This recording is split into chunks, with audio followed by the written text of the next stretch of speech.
বর্ধমানে সীতাভোগ খাওয়ার অনেক ইচ্ছে, কিন্তু বর্ধমান গিয়ে আর সীতাভোগ খাওয়া হচ্ছে না। কিন্তু মনের মধ্যে এই দুঃখ আর থাকবে না, কারণ আপনারা বাড়িতেই তৈরি করে ফেলতে পারবেন বর্ধমানের সীতাভোগ। হ্যাঁ, সত্যিই শুনছেন। আজকে আপনাদের সঙ্গে এমনই একটা মজাদার অবাক করা রেসিপি নিয়ে চলে এসেছি। তো অবশ্যই আপনাদের কাছে অনুরোধ রইল ভিডিওটি শেষ পর্যন্ত না টেনে দেখবার। আপনাদের এই রেসিপির A to Z পুরোপুরি সমস্তটা বলে দিব, কিভাবে করবেন, কতটা কি নিবেন না নিবেন। তাই অনুরোধ রইল ভিডিওটি শেষ পর্যন্ত দেখবার। আর তার সঙ্গেও দেখিয়ে দিব ল্যাংচা রেসিপিটিও, কিভাবে ল্যাংচা একদম নরম তুলতুলে বানিয়ে ফেলবেন। তো দেখুন, কথা বলতে বলতে কিন্তু আমি মূল ভিডিওতে চলে এসেছি। তো প্রথমেই দেখুন, এখানে নিয়ে নিয়েছি 1 প্যাকেট সুজি। সুজিটা একটা পাত্রে ঢেলে নিচ্ছি।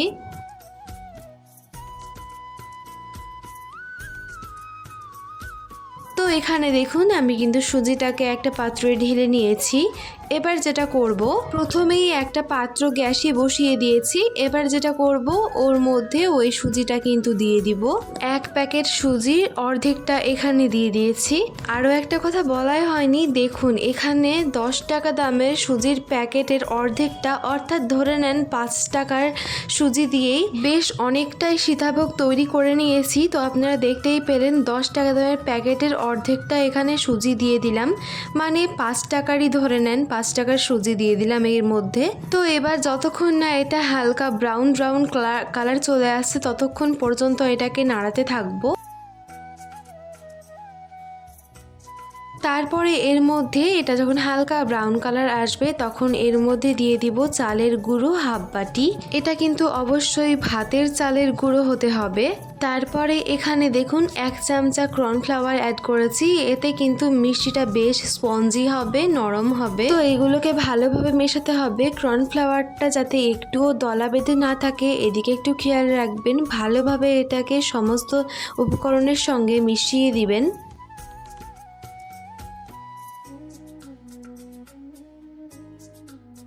এবারে এর মধ্যে নর্মাল টেম্পারেচারের 1 কাপ জল অ্যাড করে দিব। প্রথমেই একটু এটাকে নাড়িয়ে চাড়িয়ে নিব।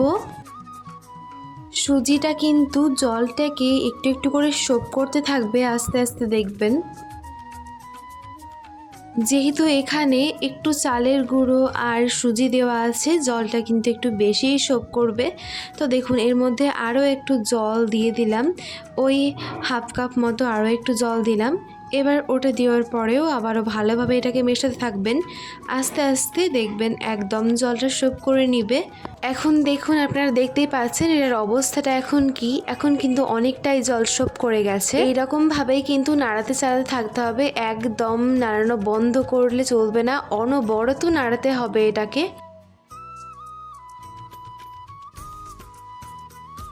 এখন দেখুন, এটা কিন্তু বেশ সুন্দর একটা ডোয়ের আকার নিয়ে নিয়েছে। তাও আরও একটু এটাকে নাড়িয়ে চাড়িয়ে নিব, জলটা যাতে একেবারে শুষে নেয়। এখন আপনাদের মনে প্রশ্ন আসতেই পারে যে কিভাবে বুঝবো যে ডোটা রেডি।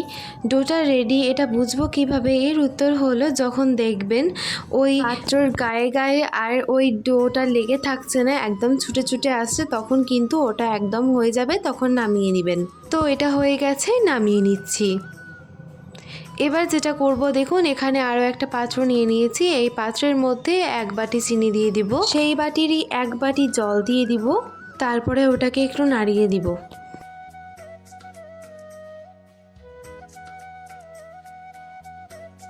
তো দেখুন, এরপরে এখানে দিয়ে দিচ্ছি 2টা ছোট এলাচ, মাথাটাকে একটু ভেঙে দিয়ে দিলাম। তারপরে এটাকে ভালোভাবে নাড়িয়ে দিব আবারও। আস্তে আস্তে চিনিটাও কিন্তু গলে যাবে।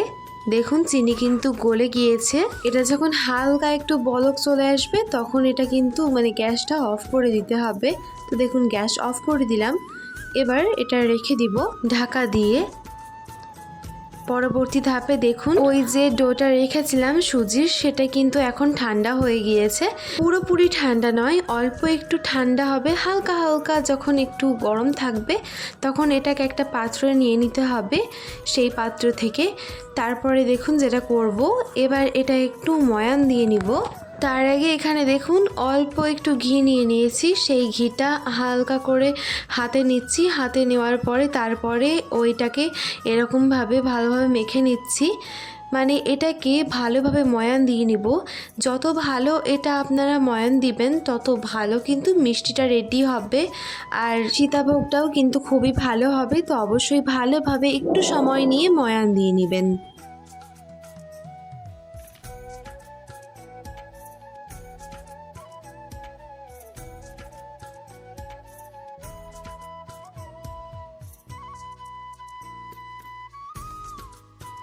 তো এখন কিন্তু খুব ভালোভাবে ময়ান দিয়ে নেওয়া হয়ে গেছে। এবার এটা রেখে দিচ্ছি। এবার দেখুন একটা কড়াই গ্যাসে দিয়ে দিয়েছি, তারপরে এর মধ্যে পরিমাণ মতো সাদা তেল দিয়ে দিব। তারপরে আমাদের মেন যেটা লাগবে সেটা হচ্ছে এই গ্রেটারটা। সাধারণত সকল বাড়িতেই থাকে। এই গ্রেটার না থাকলে যে কোনো গ্রেটার দিয়ে আপনারা এটা করে নিতে পারেন, কিন্তু এই ছোটো গ্রেটারটাতে কিন্তু এটা বেশি ভালো হয়।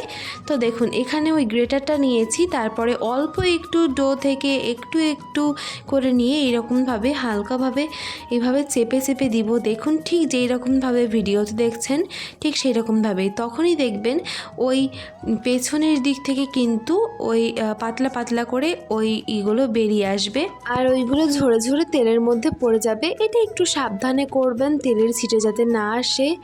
তো এখানে একটু সাবধানতা বজায় রাখতে হবে, আর এরকমভাবেই চেপে চেপে দিতে হবে, আর ওগুলো কিন্তু এরকমভাবে পড়ে যাবে। দেখুন আপনারা ঠিক যেরকমভাবে ভিডিওতে দেখছেন এদিকে কিন্তু পড়ে গেছে। এবার আর দিব না, একটা ডোয়ের একটা নেচি এইরকমভাবে দিয়ে দিয়েছি। এবার এটা ভেজে নিব ভালোভাবে।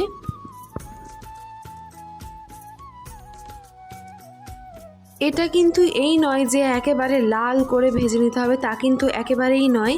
এটা হালকা করে যাতে এটা তোলা যায় এমনভাবে একদম অল্প করে এটাকে ভেজে নিতে হবে। আপনারা দেখলেই বুঝতে পারবেন এটা কিন্তু একদম লাল হয়ে যায়নি, সাদাই রয়েছে। তো এবার দেখুন একটা ছাঁকনির সাহায্যে এগুলো তেলটাকে ঝরিয়ে তুলে নিচ্ছি।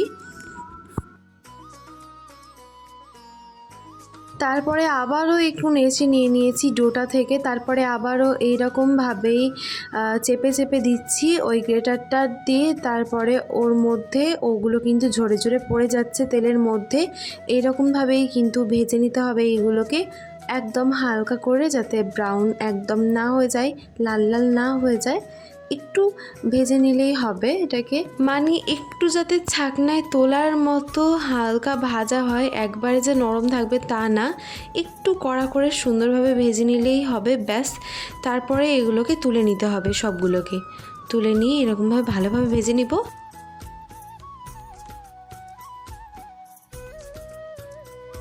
তো দেখুন একটা পাত্রে তুলে নিলাম, এইরকমভাবেই কিন্তু সবগুলো ভেজে নিব।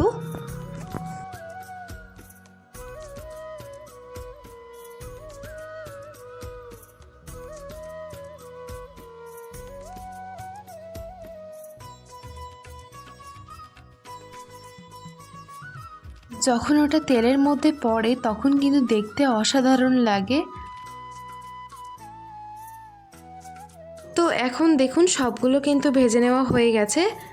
তো এবার এটা একটা সাইডে রেখে দিচ্ছি। এবার একটু রেখে দিয়েছিলাম ওইগুলো, এতে থেকেই কিন্তু আমরা ল্যাংচাটা বানাবো, ওই ডো থেকেই। তো ডোটা একটু রেখে দিয়েছিলাম। তো এবার দেখুন এখানে একটু ঘি মাখিয়ে নিলাম হাতে। এখানে আপনারা সাদা তেলও নিতে পারেন। তো এখানে ঘিটা দিলে কি হয়, একটু স্বাদটা বেশ ভালো আসে। তো ল্যাংচা বানানোর জন্য প্রথমে আবারও একটু হালকা করে মুথে নিতে হবে ওটা, তারপরে অল্প অল্প করে হাতের মধ্যে নিচে নিয়ে এটাকে মসৃণ করে গোল করে নিতে হবে, যাতে কোনো রকম ফাটল না থাকে। একদম মসৃণ করে সুন্দরভাবে এটাকে গোল শেপ দিয়ে নিতে হবে। আপনারা এটা একটু লম্বাটেও শেপ দিতে পারেন, আমরা এখানে গোল শেপ দিয়েছিলাম, আপনাদের ইচ্ছে মতো এখানে আপনারা শেপ দিবেন। তো দেখুন একটা রেডি হয়ে গেছে, এরকমভাবেই সমস্ত মিষ্টিগুলো রেডি করে নিব। এখানে দেখুন কটা বেশ একটু বড় বড় সাইজের করে নিয়েছি। তো এখানে এইগুলো তেলের মধ্যে দিয়ে দিচ্ছি, তারপরে এইগুলো লাল করে ভালোভাবে ভেজে নিব। মিষ্টিগুলো যখন দেবেন তখন কিন্তু অবশ্যই হাই ফ্লেমে রাখবেন গ্যাসটাকে। তারপরে যখন এটার কালারটা একটু লাল লাল হয়ে আসবে তখন এটার মানে গ্যাসটা একটু কমিয়ে দিবেন, মানে লো ফ্লেমে দিয়ে দিবেন। তো তো দেখুন কমিয়ে দিলাম গ্যাসের ফ্লেমটা। এবার এটাকে আর একটু ভালোভাবে লাল করে ভেজে নিব। প্রথমে কিন্তু অবশ্যই হাই ফ্লেমে দিবেন, এতে কিন্তু মিষ্টিটা বেশ ভালো হয় আর মিষ্টিটাও কিন্তু ফেটে যাবে না। বলতে পারেন এর মধ্যে কিন্তু একটা টিপস তো আমার দেওয়া হয়ে গেল, এই টিপস ফলো করলে কিন্তু মিষ্টি একদম ফেটে যাবে না। তো লাল করে ভালোভাবে ভেজে নেওয়া হয়ে গেছে, এবার এটা তুলে নিচ্ছি, তেলটা ঝরিয়ে তুলে নিব। তো অল্প যেইটুকু ছিল ডো, তা থেকে কিন্তু এরকমভাবে ছোট ছোট নেচ নিয়ে ছোট ছোট সাইজের ল্যাংচা বানিয়ে নিয়েছি। এটাই কিন্তু আমি ব্যবহার করব ওই সীতাভোগটা ভালোভাবে ডেকোরেশন করার জন্য, ওপরে দিব, বেশ সুন্দর লাগে ওটা দেখতে। তো যাই হোক, এবার দেখুন এখানে কিন্তু ওগুলো ভেজে নেওয়া হয়ে গেছে। এইরকমভাবেই এইগুলোকেও একই রকম প্রসেসে ভেজে নিব। এটাতেও কিন্তু একই রকম প্রসেস হবে। প্রথমে হাই ফ্লেমে দিয়ে সেটাকে একটু লাল করে ভেজে নেওয়ার পরে ওটাকে যখন হালকা লাল লাল লাল আসবে তখন এটা কিন্তু ওটা কী করতে হবে, একটু ফ্লেমটা কমিয়ে দিতে হবে, লো ফ্লেমে করে দিতে হবে। আর এই যে এখানে দেখুন ওই যে শিরাটা করে রেখেছিলাম চিনির, সেই শিরাটা আরও একটু অল্প গরম করে নিয়েছি, কারণ অনেকক্ষণ হয়ে গেল এটা করা। এবার করার পরে যখন মিষ্টিটা দেব তার আগে একটু এটাকে গরম করে নিতে হবে, বেশি গরম করার প্রয়োজন নেই, হালকা একটু গরম করার পরে এর মধ্যে ওই ল্যাংচা মিষ্টিটা দিয়ে দিতে হবে। তো দেখুন বড় বড় সাইজেরগুলো এর মধ্যে দিয়ে দিয়েছি। এবার এটা রেখে দেব পাশে, আর এইগুলোকে কিন্তু ভালোভাবে ভেজে নিচ্ছি।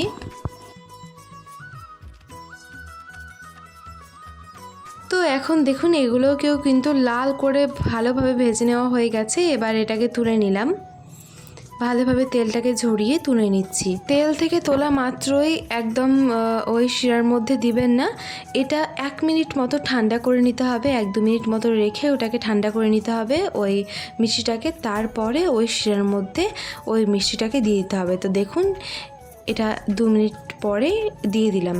তো এটা দিয়ে দেওয়ার পরে এবার এটাকে ঢাকা দিয়ে রেখে দিব, খুব বেশি না, 20 মিনিট মতো। 20 মিনিট পরে ফিরে আসলাম। এখন দেখুন মাশাআল্লাহ এগুলো কিন্তু একদম ডাবল সাইজ হয়ে গিয়েছে, আপনারা দেখেই বুঝতে পারছেন আশা করি। তো এবার একটা প্লেটে এগুলো তুলে নিব আর আপনাদেরকে দেখিয়েও দিব যে এগুলো কেমন সফট হয়েছে, একদম স্পঞ্জি, কতটা সুন্দর হয়েছে, নরম নরম। তো দেখুন এটা কিন্তু সবগুলো তুলে নিয়েছি শিরা থেকে। এবার এটা একটা পাশে রেখে দিব। তারপরে ওই ল্যাংচার শিরাটার মধ্যে কিন্তু 1 বাটি এখানে চিনি অ্যাড করে দিব। এবার গ্যাসটাকে অন করে দিতে হবে, আর এর মধ্যে ওই 1 বাটি, যেই বাটির মধ্যে চিনি দিলাম সেই 1 বাটিরই 1 বাটি জল দিয়ে দিতে হবে। জল দেওয়ার পরে এটা ভালোভাবে চিনিটাকে গলিয়ে নিতে হবে। আর যখন এটার মধ্যেও ওই একটু বুদবুদ আকার নিতে শুরু করবে, এটা কিন্তু একদমই বেশি আঠালো করবেন না। আমি বলতেই ভুলে গিয়েছিলাম, ল্যাংচার ক্ষেত্রেও কিন্তু যে শিরাটা করবেন চিনি, সেই শিরাটা কিন্তু একদম বেশি ঘন করবেন না, একদম যাতে পাতলা থাকে। এতে কি হবে, মিষ্টি দেওয়ার পরেই কিন্তু খুব ভালোভাবে ওর রসটা শোপ করবে মিষ্টির মধ্যে। তো দেখুন ওই রকমভাবে পাতলা করে ওটা করে নিতে হবে। তারপরে গ্যাসটাকে অফ করে দিয়েছি, গ্যাস কিন্তু আর অন নেই। এবার এর মধ্যে ওই সীতাভোগটা দিয়ে দিতে হবে, যেটা ভেজে রেখেছিলাম সেটা, আর ওটা কিন্তু ঠান্ডাও হয়ে গেছে। তো এবার ওর মধ্যে এটা দিয়ে দিলাম, রসের মধ্যে ভালোভাবে সীতাভোগগুলোকে এরকমভাবে ডুবিয়ে দিতে হবে, হালকাভাবে, একদম হালকাভাবে করবেন যাতে ভেঙে না যায়। এবার এটাকে এরকমভাবে 1/2 ঘন্টা মতো রেস্টে রেখে দিতে হবে। আর এখন দেখুন এটা কিন্তু মানে বেশ বড় বড়, মানে ফুলে ডাবল হয়ে গেছে আগের তুলনায়। আর এটা একটা ফুটো পাত্রের মধ্যে ঢেলে নিয়েছিলাম প্রথমেই, যাতে অতিরিক্ত শিরাটা পড়ে যায় নিচ দিয়ে, ওটা আর দেখালাম না। ওটাও এরকমভাবে একটু ফুটো পাত্র দিয়ে অতিরিক্ত যেই শিরাটা থাকবে সেটা ঝরিয়ে নেবেন। আর এই যে এখানে দেখুন ওই মিষ্টিগুলো দেখিয়ে দিচ্ছি যে এটা কতটা সফট হয়েছে, কতটা স্পঞ্জি হয়েছে। এটা কিন্তু এই নয় যে সীতাভোগ করলেই এই ল্যাংচা করে খেতে পারবেন, তা কিন্তু একদমই না। যখনই মন চাইবে তখনই কিন্তু এই ল্যাংচা আপনারা করে খেতে পারেন কোনো রকম ঝামেলা ছাড়াই। আপনাদেরকে তো দেখিয়ে দিলাম যেটা কত সহজে বানিয়ে ফেলা যায়। এইভাবে অবশ্যই ট্রাই করবেন। তো দেখুন, এখন ডেকোরেশনের জন্য আমি উপর থেকে ওই ল্যাংচা মিষ্টিগুলো দিয়ে দিচ্ছি। তো এখন কিন্তু আমাদের বর্ধমানের সীতাভোগ একদম রেডি, আর এটাই হচ্ছে ফাইনাল লুক। এটা কেমন হয়েছে অবশ্যই কমেন্টে জানাতে ভুলবেন না। আর এটা যতটা দেখতে লোভনীয় হয়েছে, খেতে কিন্তু তার দ্বিগুণ ভালো হয়েছিল। তো অবশ্যই বাড়িতে ট্রাই করবেন, তা না হলে কিন্তু বিশ্বাস করবেন না আমার কথা। আর বিশ্বাস করতেও বলছি না, শুধুমাত্র আমাকে একটু বিশ্বাস করে এটা একবার হলে বাড়িতে ট্রাই করবেন। হচ্ছে যে এটা কিন্তু খুবই সহজে আপনাদেরকে করে দেখিয়েছি কোনো রকম ঝামেলা ছাড়াই। আর এটা দেখুন কতটা ঝরঝরে হয়েছে, কতটা সুন্দর হয়েছে। তো আমার ভিডিও ভালো লাগলে আমার চ্যানেলটিকে সাবস্ক্রাইব করে পাশে থাকা বেল আইকনে ক্লিক করে অল নোটিফিকেশন অন করে দিবেন। এতে আমার নতুন নতুন যাবতীয় যা ভিডিও আমি আপলোড দিব সঙ্গে সঙ্গে আপনার নোটিফিকেশনে পৌঁছে যাবে। আর যদি ভিডিও ফেসবুক থেকে দেখেন তাহলে অবশ্যই পেজটিকে ফলো করতে ভুলবেন না। তো আজকের মতো এখানেই বিদায় নিচ্ছি, পরবর্তী অন্য কোনো ভিডিওতে আবারও দেখা হবে। সবাই ভালো খান, সুস্থ থাকুন, ধন্যবাদ।